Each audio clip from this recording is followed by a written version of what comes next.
ইন্দোনেশিয়ার AH cup হকিতে 4-4 Bangladesh শ্রীলঙ্কাকে হারালো 5-0 গোলে। অপরাজিত গ্রুপ চ্যাম্পিয়ন হয়ে খেলবে সেমিফাইনালে। AH কাপ হকিতে 5বারের চ্যাম্পিয়ন বাংলাদেশ এবারের টুর্নামেন্টে অন্যতম ফেভারিট।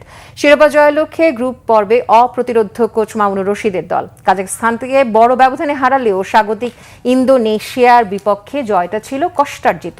থাইল্যান্ডকে হারাতেও ঘাম ছুটেছে মিমো আশরাফুলদের। পুল বিতে নিজেদের শেষ ম্যাচে শ্রীলঙ্কাকে দাপটের সাথে পরাজিত করে লাল সবুজ জার্সিধারীরা। ম্যাচে জোড়া গোল করেন রাকিবুল হাসান রকি। তার সাথে স্কোরশিটে নাম লেখান ফজলে রাব্বি, আরশাদ ও নাইম।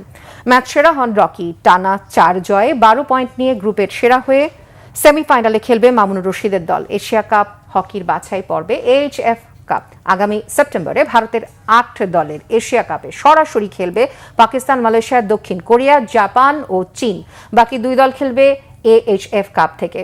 জাকার্তায় সেমিফাইনালের বাধা টপকাতে পারলে এশিয়া কাপে খেলা নিশ্চিত হবে বাংলাদেশের। ফাইনালে ওঠার লড়াইয়ে শুক্রবার পুল A রানার্স আপের মুখোমুখি হবে তারা।